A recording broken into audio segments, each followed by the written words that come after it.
Joining us now in the studio, Richard Greenlee, owner, promoter of Wratchet Entertainment Group, and Taylor Hicks, singer and winner of American Idol Season 5. Good morning there, gentlemen. Thanks for coming in today. Good morning. How are you? Good morning.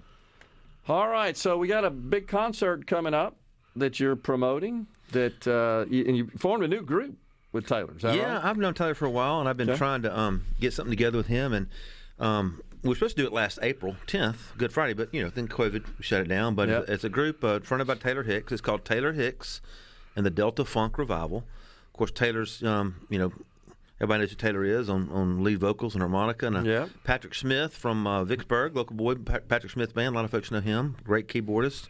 And then Jason Harrelson, another friend of mine that plays the touring band called Hannah Ward Pass. And I'd seen those guys play together. I said, man, we got to get these guys together. It'd be great because Taylor in front of these guys would be awesome. So I'm doing it for a charity. It's all for my nonprofit, Wratchet Y'all Productions, is doing it for the benefit of the Friends of the Children's Hospital. All proceeds go to the Children's Hospital, and Taylor's here on press day today to drum up some hype about the concert next Friday night, August the 20th at Dueling Hall. August 20th, Dueling Hall. And so we should point out that Dueling Hall used to be an elementary school. It did. Part of Jackson. It still smells like an elementary. I mean, this is old school, has that old school, smell. It's good stuff. It's kind of a neat building, though. I mean, the architecture there. It's very historic because, Ardno looked at doing some things with it, said, no, we got to keep it. It feels, got the old stage up there, the old pit drops, there's some stained glass in the back. Kind of like you're in a church. We're kind of religious up in there. I mean, it's going to be awesome. Well, it's right next to the big church there. Fondren Church. Yeah. It was the old Dueling School. Then it became Woodland Hills Baptist Academy for a while. That's right. Before they moved that to Manchester area. Okay. Yeah, but it's a great venue. Had a lot of good acts there over the years. So has I know lots of folks that have been to events there, and I always have something going on. But has the inside of that building sort of been renovated to accommodate concerts? Is from an acoustics perspective, is it a good place I think to you play? could do. Yeah, I think you could do some acoustic music in there just as much as you could do, full band stuff. Yeah. It's just got that. It's like a grill. You just tell the place is seasoned. Yeah. And we've done a lot of shows there, a lot of sit down shows. I mean, I've seen Paul Thorne there. I've seen seated shows in there, and I've seen hell when Billy Strings came in last year in Kingfish, and you couldn't walk in there, and it was packed. Todd Rundgren played there a few years ago. Yep. Chris Robinson Brotherhood. They always come through every year, do a great show there. It's awesome. Yeah. All right. So, and again, all the proceeds benefit Friends of Children's Hospital, right? Correct. And I talked to Taylor about it, and he was all over it, and so it's good to be here. Yeah. All right, so how's the concert scene been? I know you've had several throughout the summer, right? Over here at Renaissance. How's that been going? We had a great. Our last one was Friday 2 weeks ago. The Revivalists had a big crowd out there. Awesome performance. Revivalists and Dumps the Thunk went very well. Had a big crowd. People still love live music, and so it's still out there. No substitute. Zoom is no substitute, is it, for concerts like it is when you're in person? Absolutely. So Taylor, what about your background? What got you interested in music? You're quite accomplished, and of course went all the way there on American Idol, Season 5, won the whole deal, and so it's just always kind of been in your blood and something that just makes sense for you. Yeah, I started. Everybody's kid can sing. And is a great singer, and but I started learning instruments pretty early on, and once you teach yourself 2 or 3 instruments and then you start writing, then you start realizing that might be a calling, and I think God had planned for me, and I carried it through. I come from a pretty practical family background, and that I was the butt of the Thanksgiving jokes there when I was up until my late 20s. But, I had a vision. I had a vision as a kid. I studied a lot of great entertainers, a lot of Southern soul entertainers. And, the Idol thing happened. I was in Katrina, and, one thing led to another. I ended up in Las Vegas on a whim and, decided to go down and get in line at 3 o'clock in the morning and try out for Idol. And I guess the rest you can Google if you want. So you've also performed as an actor as well. Yeah, I think once when you get into this business, you don't say no. Yeah. I think when you start saying no to things, is when you show yourself to the door, so to speak. Really.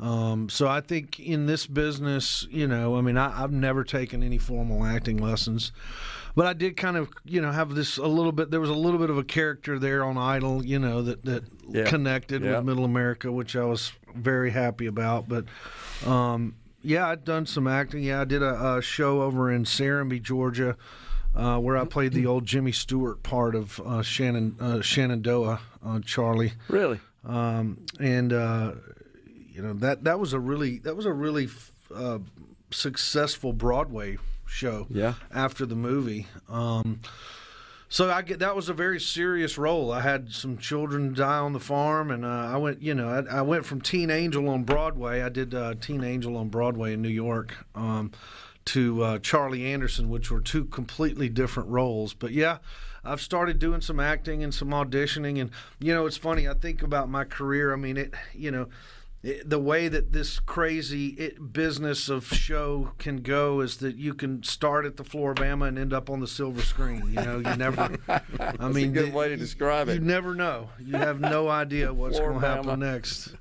All right, so Teen Angel, that's from the Broadway musical Grease. Yeah, right? Grease. Yeah. How about that? Yeah, that's really cool. Did Teen Angel and at the Brooks Atkinson Theater in New York for about 4 months, and then they asked me if I would take it on the road. And interestingly enough, during my bit, I actually was suspended 40 feet above the stage in an ice cream cone.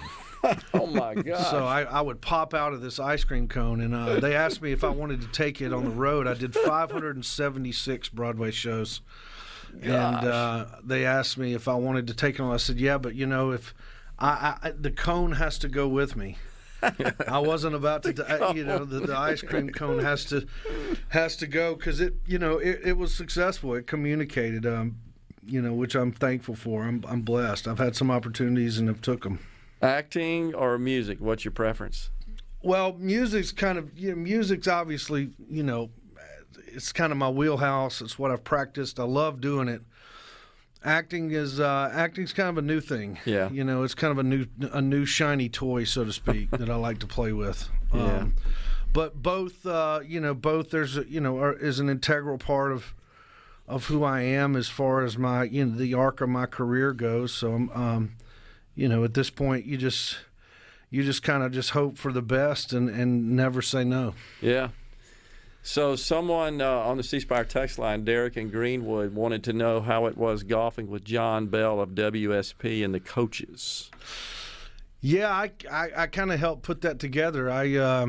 John obviously is a big golfer, and I try to go down and do his charity event, Hannah's Buddies, down in Orlando, and I couldn't do it the last few years because I had some stuff going on. But their tour manager is a really good friend of mine, and I just kind of put two and two together and said, asked him if he wanted to come and if he'd be interested in doing the regions, and it was fun. It was great. We had a great time. Playing with all those coaches and seeing all those coaches and stuff is always neat because you get to hear them cuss at the golf ball, not at the athletes. Derek sent a photo. Looks like Kirby Smart and Nick Saban in the photo as well. Yeah, yeah. I think that was where Kirby and Nick. We were all. We somehow kind of.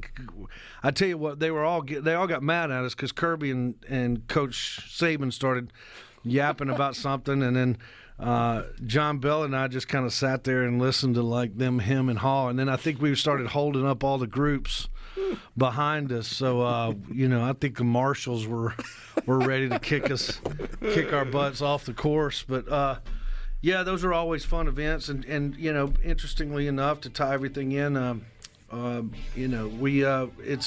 was for Children's Hospital of Alabama, and now this is the Children's Hospital of Jackson. So this is a. Tell us again, Richard, the date, time. August 20th, Friday night, 7 p.m. They're VIP and general admission. Tickets are at ardenland.net. all tax deductible. Great show. Great charity. And this will be Taylor Hicks and the Delta Funk Revival. Yep, great band put together. Very cool. There you go. So awesome. Appreciate you guys joining us today. Thank you. Sounds like it's going to be a fun time. It's going to be a really fun time. Talk to y'all soon. We'll be right back on the JT Show.